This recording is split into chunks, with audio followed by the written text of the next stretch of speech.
ഊട്ടി മാർക്കറ്റിനടുത്തൂടെ വെറുതെ നടന്നപ്പോൾ fire ക്രാക്കേഴ്സിൻ്റെ sound കേട്ടു. അത് കേട്ട് നോക്കിയപ്പോഴാണ് മനസ്സിലായത് അരുൾമികു ശ്രീ മാരിയമ്മൻ ക്ഷേത്രത്തിൽ ഇന്ന് ഉത്സവമാണെന്ന്.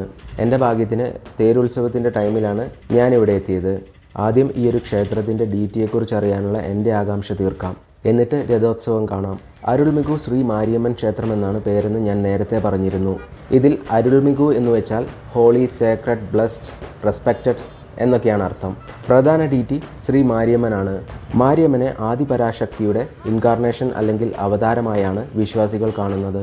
ഒരമ്മയെപ്പോലെ ഭക്തരെ പരിപാലിക്കുന്ന പാർവതി ദേവിയുടെ ഹൃദയവും ഭാവവുമുള്ള ദേവിയായി ഭക്തർ ശ്രീ മാരിയമ്മനെ കാണുന്നു.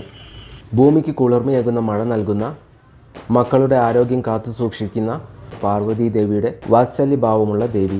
വാത്സല്യ രൂപം മാത്രമല്ല, കാളിയുടെ ശക്തിയും രൂപവും കൈക്കൊള്ളാൻ മാരിയമ്മന് കഴിയും. തിന്മകൾ നശിപ്പിക്കാനും രോഗങ്ങളെ നിയന്ത്രിക്കാനും ശ്രീ മാരിയമ്മൻ കാളി ദേവിയുടെ രൗദ്രരൂപം കൊള്ളുന്നു. ചുരുക്കത്തിൽ പറഞ്ഞാൽ തൻ്റെ ഭക്തരെ അമ്മയെപ്പോലെ സംരക്ഷിക്കുന്ന, എന്നാൽ തെറ്റുകൾ ചെയ്താൽ ശിക്ഷിക്കുന്ന കരുത്തുറ്റൊരു ദേവീരൂപമാണ് ശ്രീ മാരിയമ്മൻ.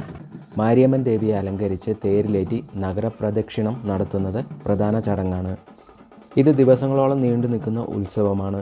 ഓരോ ദിവസവും ഊട്ടിയിലുള്ള ഓരോ കമ്മ്യൂണിറ്റിയിലുള്ളവരാണ് പ്രദക്ഷിണം നടത്തുന്നത്.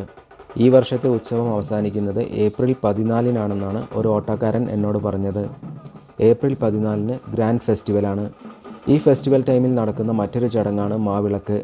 അരിപ്പൊടിയും വെള്ളവും നെയ്യും ശർക്കരയും ചേർത്തുണ്ടാക്കുന്ന മാവ് ഒരു സോളിഡ് ഷേപ്പിലാക്കി അതിൽ നെയ്യൊഴിക്കാൻ പാകത്തിന് കുഴിയുണ്ടാക്കും. ഈ കുഴിയിൽ നെയ്യൊഴിച്ച് തിരി വെച്ച് കത്തിക്കും. ഇതിനെയാണ് മാവിളക്ക് എന്ന് പറയുന്നത്. സ്ത്രീകൾ ഈ മാവിളക്ക് ദേവിക്ക് സമർപ്പിക്കും. ഐശ്വര്യവും സമാധാനവും രോഗശാന്തിയും ഉണ്ടാകാനാണ് മാവിളക്ക് ദേവിക്ക് സമർപ്പിക്കുന്നത്. മാവിളക്ക് കൂടാതെ പഴവും തേങ്ങയും വേപ്പിലയും എല്ലാം ഇവർ ദേവിക്ക് സമർപ്പിക്കുന്നു. ഡാൻസ് ഇല്ലാതെ ടെമ്പിൾ ഫെസ്റ്റിവൽ തമിഴ്നാട്ടിൽ നടക്കാറില്ല എന്ന് തോന്നുന്നു. ഇവരുടെ ഡാൻസ് സ്റ്റൈലിഷാണ്, നല്ല റിതമുണ്ട്, കണ്ടു നിൽക്കാൻ നല്ല രസവുമുണ്ട്. കേരളത്തിൽ ഉത്സവങ്ങളിൽ ഇങ്ങനെ ഡാൻസ് കളിക്കുന്നത് കാണുന്നത് വിരളമാണ്. ശരിക്കും ഡാൻസ് ഇവരിൽ ഇൻഗ്രെയിൻഡ് ആണ്. ഇവരുടെ കൾച്ചറിൻ്റെ ഭാഗമാണ്, ഫെസ്റ്റിവലിൻ്റെ ഭാഗമാണ്.